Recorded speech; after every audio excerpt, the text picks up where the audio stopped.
નમસ્કાર મિત્રો મિત્રો નાર્કો ટેસ્ટથી ડર કોને કયા નેતાઓને નાર્કો ટેસ્ટથી ડર થઈ રહ્યો છે કે ભાઈ નાર્કો ટેસ્ટ ન કરાવાય? શું ખરા અર્થમાં દિલીપ સંઘાણીનો ઈશારો પરેશ ધાનાણીએ પકડી લીધો છે? અને આ ઈશારો પરેશ ધાનાણીએ પકડી તો લીધો, પરંતુ નુકસાન કોને થઈ શકે છે, દબાણ કોનું વધી શકે છે, આ તમામ બાબતે વાત કરવી છે આજના વિડીયોમાં. અમરેલી લેટર કાંડ, કોણે વિચાર્યું હતું કે આ હદ સુધી પહોંચશે?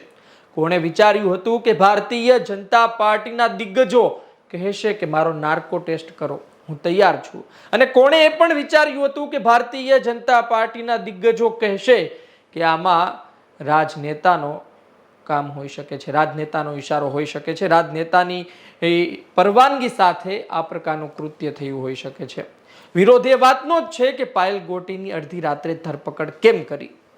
મનીષ વઘાસિયા, પાયલ ગોટી, જીતુભાઈ ખાતરા, અશોક માંગરોળિયા, આ તમામનું સરઘસ કેમ કાઢ્યું? સરઘસ સામાન્ય રીતે સરઘસ જેવું કશું હોતું જ નથી, રિકન્સ્ટ્રક્શન હોય, પરંતુ જે જગ્યાએ ઘટના બની હોય એ જગ્યાએ તમે લઈ જાઓ તો રિકન્સ્ટ્રક્શન કહેવાય. બાકી લાગુ ન પડતી હોય તેવી જગ્યાએથી પસાર કરો તો પછી તો તેને લોકો સરઘસ જ કહે છે. એ શા માટે નીકળ્યું? તમે જેલમાં લઈ ગયા તો પછી માર માર્યો તો પછી દિગ્ગજોના નામ લેવા માટે દબાણ કેમ બનાવ્યું? આ તમામ સવાલો છે અને આ તમામ સવાલોના કારણે જ અમરેલી પોલીસ નકુચામાં છે.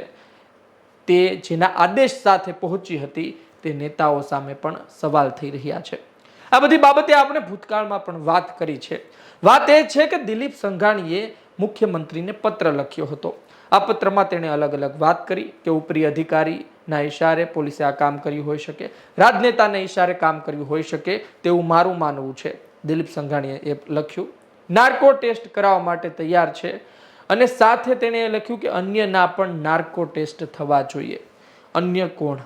અન્ય 3 થી 4 કોણ? શું એ અન્યમાં કૌશિકભાઈ વેકરિયા આવે છે? શું એ અન્યમાં હર્ષભાઈ સંઘવી આવે છે? શું એ અન્યમાં CR પાટીલ આવે છે? આ હું નહીં પરંતુ પરેશ ધાનાણી કહી રહ્યા છે. પરેશ ધાનાણીએ પત્ર વાંચ્યો. પરેશ ધાનાણીએ તેમાં જે પકડવાનું હતું, જે મુખ્ય મુદ્દો હતો એ પકડ્યો અને તેનું પોતાની તરફનું વલણ સોશિયલ મીડિયામાં મૂક્યું. તેમણે કહ્યું કે ભાઈ દિલીપભાઈ સંઘાણીએ લખ્યું છે કે અન્યનો પણ નાર્કો ટેસ્ટ થવો જોઈએ, તો તેમાં શું અમરેલી ધારાસભ્ય કૌશિક વેકરિયાનો નાર્કો ટેસ્ટ થશે? તેમાં શું CR પાટીલનો નાર્કો ટેસ્ટ થશે? તેમાં શું હર્ષ સંઘવીનો નાર્કો ટેસ્ટ થશે? કારણ કે તેમનું કહેવું છે કે હર્ષ સંઘવી ચાર્ટર્ડ પ્લેન લઈને તેમની મદદે પહોંચ્યા હતા. CR પાટીલની રહેમ નજરે જ કૌશિક વેકરિયા અને હર્ષ સંઘવી આજની તારીખે પણ આ પ્રકારનું કૃત્ય કરી રહ્યા છે. કૌશિક વેકરિયા હજુ સુધી એક નિવેદન નથી આપી ચૂક્યા. આ તમામ બાબતને લઈને પરેશ ધાનાણીએ લખ્યું હતું. વાત એ છે કે પરેશ ધાનાણીએ આ લખી તો દીધું, પરંતુ હવે સવાલ એ થઈ રહ્યો છે કે શું ખરા અર્થમાં કૌશિક વેકરિયા તરફ દબાણ આવી રહ્યું છે કે ભાઈ નાર્કો ટેસ્ટ કરી લો ને? તમને ડર શેનો છે? જો તમે સાચા હશો તો સાચું આવશે, જો ખોટા હશો તો ખોટું આવશે. કરાવી નાખો નાર્કો ટેસ્ટ. જ્યારે હર્ષ સંઘવી પર પણ, કારણ કે ઘટના બની ત્યારે તેઓ અમરેલીમાં હતા. CR પાટીલ પર પણ, કારણ કે તેઓ પ્રદેશ પ્રમુખ છે, તેમની રહેમ નજરે તો નથી થઈ રહ્યું ને. વાત એ છે કે નાર્કો ટેસ્ટથી ડર કોને છે? દિલીપ સંઘાણીને તો નથી. તો શું ખરા અર્થમાં ભારતીય જનતા પાર્ટીનું એ જૂથ જે કૌશિક વેકરિયાના સમર્થનમાં છે, જે આજની તારીખ સુધી ચૂપ છે, શું તેને ડર છે નાર્કો ટેસ્ટનો? અને આ જ ડર હવે આવનાર સમયમાં તેમના પર સવાલો ઊભા કરી શકે છે. કારણ કે જો કોઈ વસ્તુ તમે નહીં કરો, તેનાથી દૂર ભાગશો તો સવાલ તો થશે.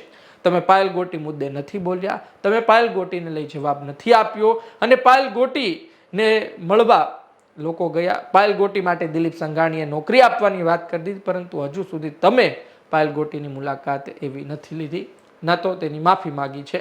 એટલે વાત એ છે કે ત્યારબાદ સવાલો કેટલા બધા થયા એ આપણે જાણીએ છીએ. અને નાર્કો ટેસ્ટની વાત હવે આવી ચૂકી છે.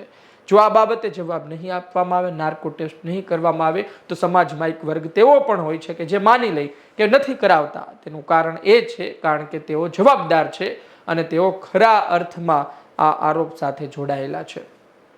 જો નિર્દોષ હોય તો કરાવી લો નાર્કો ટેસ્ટ, એવું માનનાર પણ એક વર્ગ છે. પરંતુ કદાચ મને એવું લાગે છે કે કૌશિકભાઈ વેકરિયાની પણ મજબૂરી હોઈ શકે, હર્ષભાઈની પણ અને CR પાટીલની પણ. તો આજ સુધીમાં જવાબ આપી દીધો હોત. વાત એ છે કે દિલીપ સંઘાણીને આ લખવાની નોબત ક્યારે આવી, શા માટે મુખ્યમંત્રીને પત્ર લખવો પડ્યો, એ પણ આપને જણાવી દઉં કે જ્યારે 27 જાન્યુઆરીએ મનીષ વઘાસિયા, જીતુભાઈ ખત્રા, અશોક માંગરોળિયા જેલ બહાર આવ્યા, પાયલ ગોટીને તો પહેલા જ જામીન મળી ગયા અને પાયલ ગોટી સાથે જે કૃત્ય થયું તેના કારણે જ આ સમગ્ર મામલો પ્રકાશમાં આવ્યો, ગુજરાતમાં વધુ લોકો સુધી પહોંચ્યો. તે પહેલા જામીન પર બહાર આવ્યા. ત્યારબાદ 27 જાન્યુઆરીએ મેં વાત કરી તે મનીષ વઘાસિયા, જીતુભાઈ ખાતરા, અશોક માંગરોળિયા બહાર આવ્યા. હવે તેઓએ બહાર આવી પત્રકાર પરિષદ કરી અને કહ્યું કે ભાઈ અમને મારવામાં આવ્યો, અમને કહેવામાં આવ્યું કે દિલીપભાઈ સંઘાણીનું નામ બોલો, અમને કહેવામાં આવ્યું કે નારણભાઈ કાછડિયાનું નામ બોલો. આ વાત દિલીપભાઈ સુધી પહોંચી, નારણભાઈ કાછડિયા સુધી પહોંચી. તેમણે થોડોક સમય લીધો, રાહ જોઈ કે ભાઈ પોલીસ સ્પષ્ટતા કરશે, પોલીસ કહેશે કે ભાઈ આ બાબતે અમે કોઈ એવા સવાલો નથી પૂછ્યા કે ન તો અમે માર્યો છે, પણ પોલીસે કોઈ જવાબ આપ્યો નહીં. હવે દિલીપભાઈ કે મારી પણ આબરૂ છે, મારું પણ સમાજમાં નામ છે, હું અમરેલીનો જૂનો રાજકારણી છું, મારે સમાજમાં રહેવાનું છે, તો પછી મારે તો કહેવું પડે ને કે હું નથી આમાં, હું નાર્કો ટેસ્ટ કરાવવા માટે તૈયાર છું. તમે જો મારું નામ લાવવા માટે દબાણ બનાવી રહ્યા હોય તો ખોટું દબાણ બનાવી રહ્યા છો, મારે આ પત્ર સાથે કંઈ લેવા દેવા નથી. અને દિલીપભાઈએ પત્રમાં લખી નાખ્યું. તેણે લખી તો નાખ્યું, પરંતુ હવે તેમના જ પક્ષના અમરેલીના ધારાસભ્ય અને તેના પક્ષના બીજા ધારાસભ્યો પર દબાણ છે. પહેલા દબાણ ખાલી એટલું જ હતું કે તમે બોલતા નથી, હવે તો દબાણ એ પણ આવી ગયું કે તમે નાર્કો ટેસ્ટ કરાવશો, કરાવી દો, સાચા હશો તો ખબર પડી જશે.